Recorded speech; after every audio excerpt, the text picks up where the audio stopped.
Hola, profesor. Gracias por darme este espacio para contar lo que viví. Todavía puedo oler la humedad del jardín y escuchar, en noches sin luna, cómo cruje la madera de aquella casa cada vez que cierro los ojos. No pensé que algún día lo contaría en voz alta, pero sé que si alguien puede escucharme sin juzgarme, eres tú. Tenía 8, quizá 9 años cuando nos mudamos con mi mamá. Era una casa vieja, con un jardín inmenso que parecía tragarse la luz del atardecer.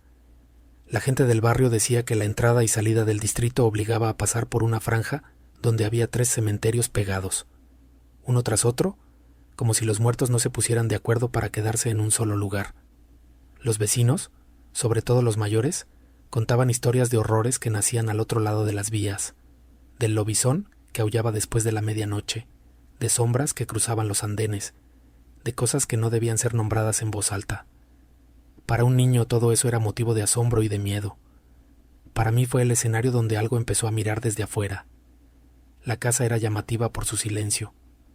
El foco del pasillo principal se había fundido desde antes de la mudanza, y el persiana del ventanal de mi cuarto se atoraba desde el primer día.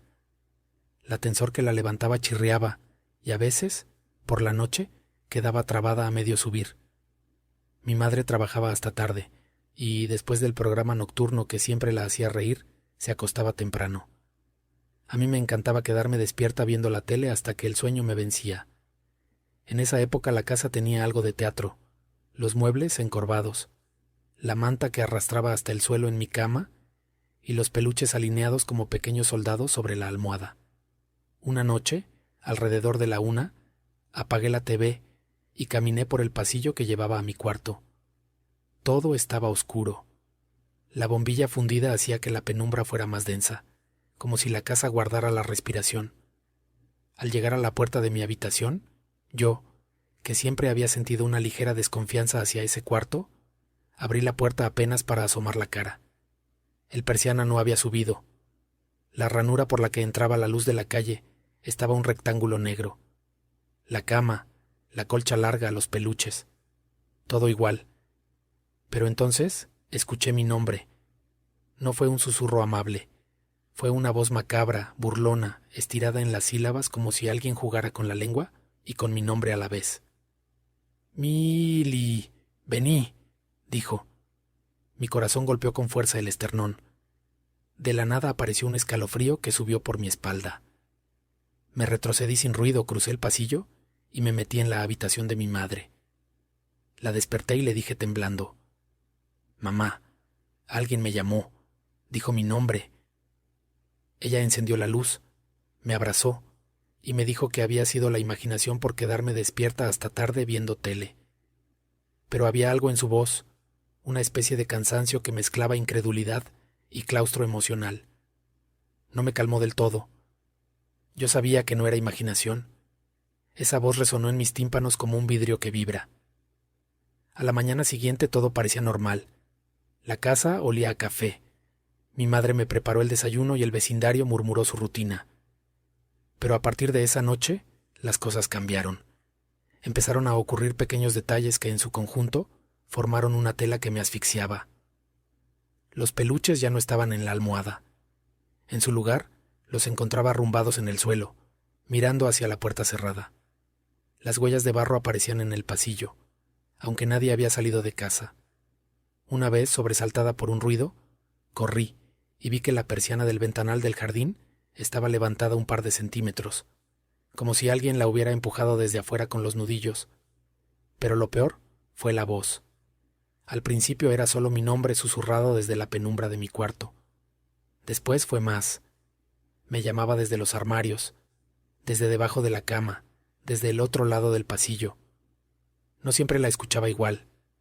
A veces imitaba la voz de mi madre y yo corría hasta su cuarto en pijama para encontrarla dormida, respirando profundamente, con las manos anudadas en la sábana. Otras veces la voz me tentaba con promesas infantiles, juguetes, secretos, un parque que no existía en el barrio. Yo, que tenía 8 años y la curiosidad de un gato, me tentaba casi siempre. Casi. Una noche, ya harta y asustada, decidí enfrentar aquello. Era tarde. Mi madre dormía. Con una linterna de mano que me había dado para las apagones, Entré a mi cuarto. La casa estaba fría. El haz de luz más que iluminar parecía abrir un corte perfecto en la oscuridad. Mis peluches estaban en el suelo otra vez, alineados como un ejército caído. Avancé hasta el ventanal. La persiana seguía atascada. La malla de la persiana proyectaba unas líneas que parecían dedos sobre el suelo, y desde la esquina más oscura del jardín, como si la noche hubiera formado un cuerpo, y ese cuerpo respirara, surgió una sombra. No era humana, no del todo. Se movía con la lentitud de quien no tiene prisa por ser vista. Aclaré la garganta y dije con voz que traté de que sonara de valiente: ¿Quién anda ahí? El silencio contestó, y después esa voz estirada y burlona: Milly. Vení. No pude contenerlo. Empecé a correr hacia el pasillo. Sentí la falta de aire y el pánico en las rodillas. Alcancé la puerta de la habitación de mi madre, la abrí de golpe y me metí bajo las mantas. Mi madre me sonrió dormida y volvió a cerrar los ojos, como si la razón del mundo no fuera sino un bostezo. Los días se convirtieron en una rutina de llamadas y aparentes treguas. Nadie más, salvo yo, parecía notar que las cosas estaban mal. Hasta que una madrugada la voz cambió el tono y dejó de ser un juego. Fue entonces cuando el barrio nos mostró que, además de historias de lobisones, tenía secretos más personales. Esa noche hubo un corte de luz por tormenta. La lluvia golpeaba los techos como dedos desesperados. Yo, envuelta en una manta, intentaba dormir. Mi madre ronroneaba a lo lejos. De nuevo la voz me llamó, pero esta vez estaba cerca, justo fuera de mi puerta. Milly, vení, murmuró con cariño falso. Tengo frío. Algo dentro de mí respondió con la inocencia de una niña que busca consuelo. Abrí un poco la puerta, lo justo para ver la oscuridad del pasillo. En el borde de la luz que se colaba de la ventana del pasillo, vi una forma pequeña y encorvada, con algo brillando en lo que podrían haber sido ojos. No era la sombra larga del jardín, era algo que parecía una niña. Por un segundo mi mente quiso creer. Era otra niña, sola, con frío. Me asomé y sentí que la casa contenía su propia respiración. ¿Estás perdida?, pregunté antes de pensar. La criatura ladeó la cabeza como haría un cachorro. Su voz se volvió un susurro cristalino. Vení conmigo. No puedo, dije, y en mi pecho algo se rompió porque la verdad era que esa niña me llamaba con la voz de toda mi vida anterior. Una voz que no tenía dueño, una voz que sabía mis miedos sin que yo se los dijera. Mi mamá está acá, balbuceé. La criatura sonrió. No había bondad en esa sonrisa, solo un vacío que abría sus fauces para tragar luz. Quise correr, pero alguien me sujetó por la muñeca. No recuerdo si fue mi madre o un impulso propio. Lo cierto es que me encontré abrazada por la sábana y empujada hacia adentro de la habitación. La puerta se cerró con un golpe que me dejó sorda por un instante. Después de esa noche, las apariciones se volvieron reglas. Pequeñas transgresiones que la casa permitía para reclamarnos. Empezaron a aparecer marcas de manos en las paredes del jardín, como si alguien hubiera intentado subir por la fachada. Un día encontré una hilera de flores marchitas alineadas en el borde de mi cama. Otra vez, muñecos cosidos malamente con hilos negros en el sillón de la sala. Mi madre comenzó a enfermar de cansancio. Decía despertarse con pesadillas en las que una niña la observaba desde el pie de la cama. Ella dejó de reírse de mis historias. La incredulidad se despegó de sus labios como un papel usado. Ya no estaba segura de si lo que veía era sueño o pesadilla. Una madrugada, desesperada por una solución que no encontraba, recorrí la casa buscando cualquier explicación racional. Fue en el altillo donde encontré una caja de fotografías antiguas que no recordaba haber visto antes. En la tapa, con tinta deslavada, alguien había escrito un nombre que me heló la sangre al leerlo: Milagros. Era mi nombre completo, o al menos una versión de él que mi familia usaba en las cartas viejas. Pasé las páginas con dedos translúcidos y encontré, entre fotos de bodas y partidas de nacimiento, una imagen que parecía gritar desde la cartulina. Una niña de ojos grandes, peinada para la primera comunión, con una sonrisa que se congelaba en el tiempo. Era ella. Era la niña que me llamaba. Bajo la foto, en tinta borroneada, alguien había escrito: Milagros, no dejes la casa sola. No supe si esas palabras eran una advertencia o un mandato. Empecé a sentir que la casa tenía una memoria que no estaba dispuesta a soltar. Conversé con viejos del barrio que aún recordaban la familia anterior y me dijeron cosas que dolían con su simpleza. Hace muchos años una niña que vivía en esa misma habitación desapareció una noche de lluvia. Buscaron por días. Nadie la encontró. Algunos decían que la madre, desesperada, colgó una foto de la niña en el altillo y juró no dejar la casa. Otros susurraban que la niña nunca se fue del todo. Con esa historia en la mano comprendí la trampa. No se trataba solo de extrañas voces, se trataba de una necesidad. La niña del altillo, o lo que quedaba de ella, buscaba compañía. No quería reemplazar a mi madre, quería que yo me quedara. Quería que compartiera su soledad en esa casa que se alimentaba de recuerdos rotos. Una noche, el nudo se apretó. La voz no solo me llamó, anunció su presencia con rabia. Los objetos comenzaron a moverse solos, juguetes que saltaban de la estantería, el espejo del pasillo empañándose, como si alguien respirara en él del otro lado. Me desperté con los labios resecos y el corazón a mil. La casa vibraba con un murmullo que no era humano, y en la oscuridad sobre mi cama algo se posó. Una figura pequeña, perfilada contra la ventana, con ojos como dos carbones encendidos. «Milagros», dijo la voz, y ya no había burla, no había invitación. «¿Vení conmigo o te quedarás sola?» Ese ultimátum se convirtió en mi decisión. Corrí hacia la puerta, pero la casa pareciera haber extendido sus patas y me mantenía atrapada. Respiré hondo y recordé la foto del altillo. Con la determinación que tiene un niño que ve el mundo desmoronarse, volví hacia el altillo. Lo abrí y saqué la foto. En la imagen, la niña me miraba con la misma sonrisa que ahora me acechaba. La levanté en alto y dije con voz que pretendía ser fuerte: «No te llevarás mi vida, no me harás desaparecer». El aire se partió. Algo rugió como un animal que perdió su presa. La figura en la ventana recortó su contorno y, por un segundo que me pareció eterno, la vi retroceder como si la foto fuera un espejo. La risa se quebró en un hilo y el silencio regresó de forma abrupta. La casa volvió a ser una casa. Mi madre se despertó y esa mañana nos abrazamos sin palabras. Por semanas todo volvió a la normalidad. Los peluches regresaron a la almohada. La persiana dejó de atorarse y el pasillo recobró la luz. Creí que la historia terminaba ahí. Creí que con la foto había puesto un límite. Pero la vida no perdona la comodidad de una conclusión redonda. Meses después, cuando ya había aceptado la tregua, encontré en la puerta del altillo otra foto, nueva, puesta ahí sin que la hubiéramos tocado. En ella aparecíamos, yo, más mayor, y detrás, apenas perceptible, una sombra que me sonreía. Al darle la vuelta, alguien había escrito con letra temblorosa: «No te vayas». Desde entonces, aprendí a convivir con la precaución.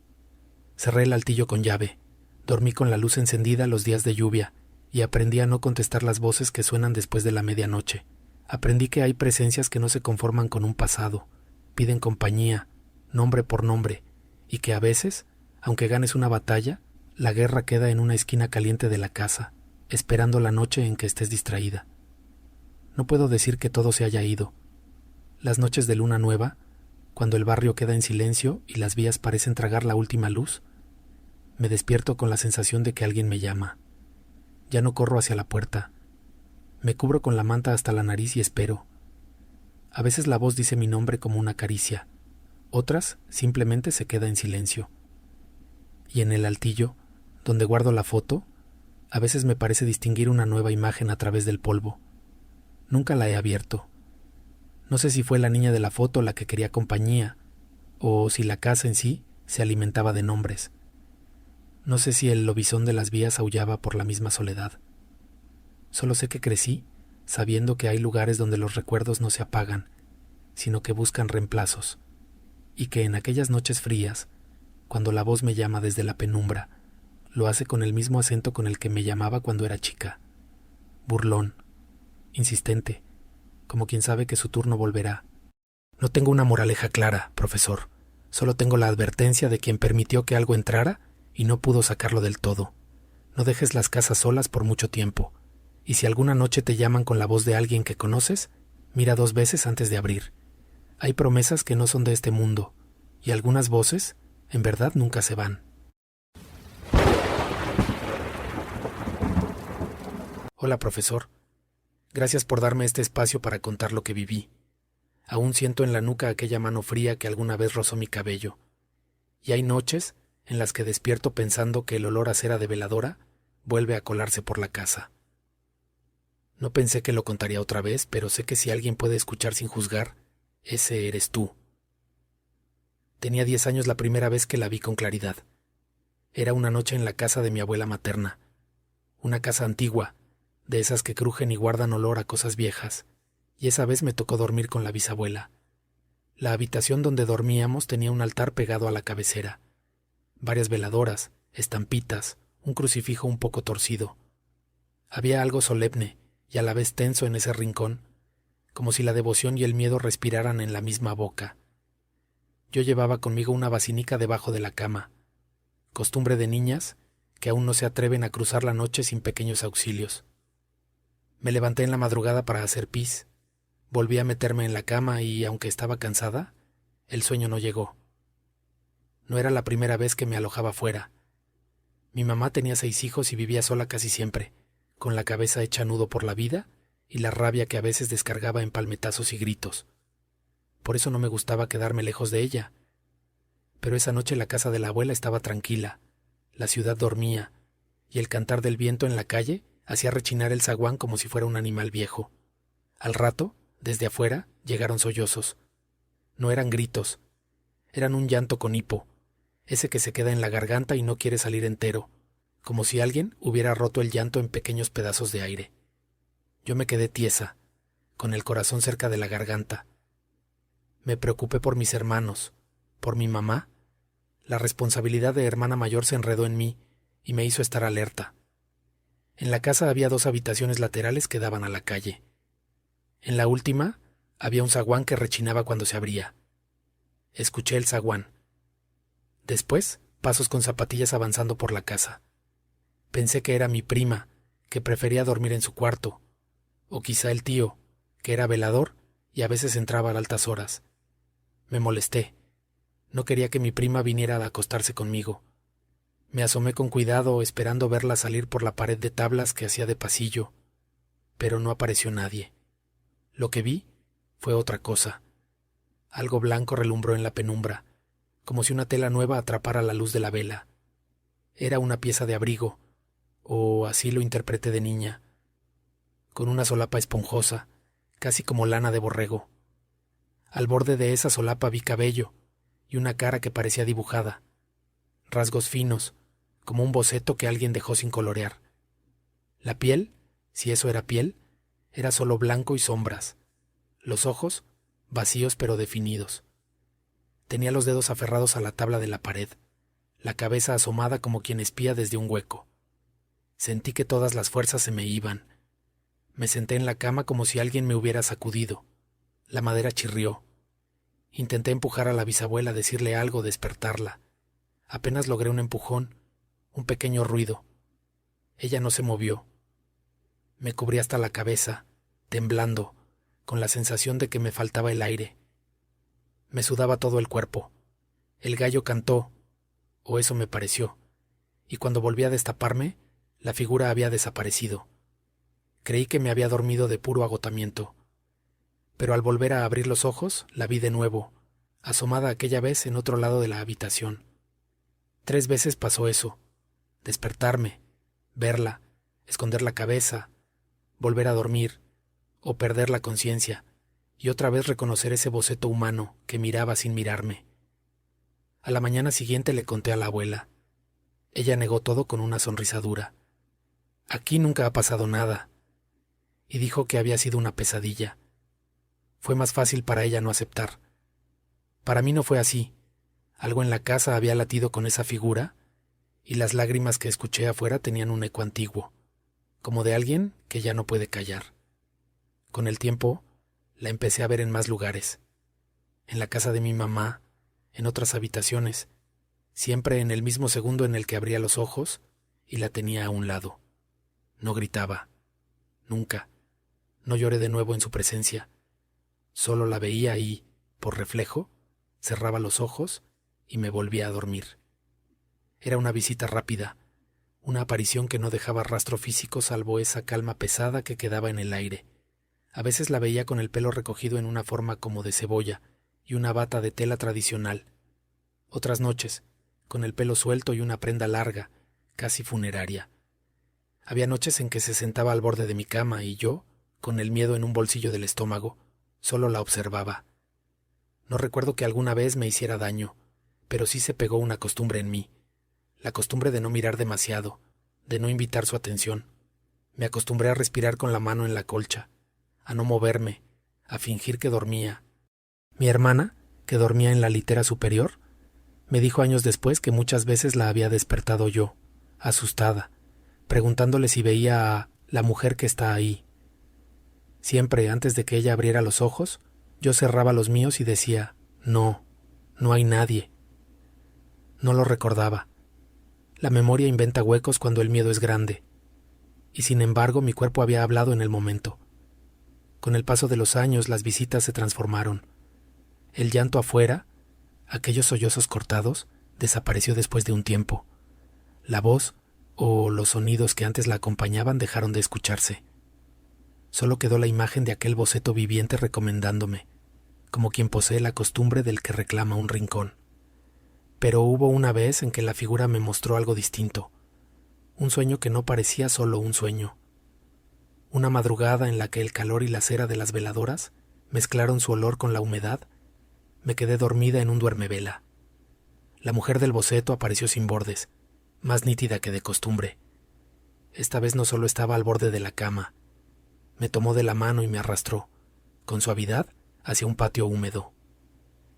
En el sueño vi su vida como quien pasa páginas de un libro mal pegado. Era una niña que canturreaba entre veladoras, que jugaba sola en la cocina, que miraba a la calle y escuchaba pasos, que era el epicentro de una pena que nadie sabía nombrar. La vi vestida de blanco, en una primera comunión que no tuve. La vi esperando. La vi perderse una noche de lluvia. Vi a su madre colgando fotos en el altillo, mirando al techo con los ojos anegados, repitiendo una oración hasta gastarla.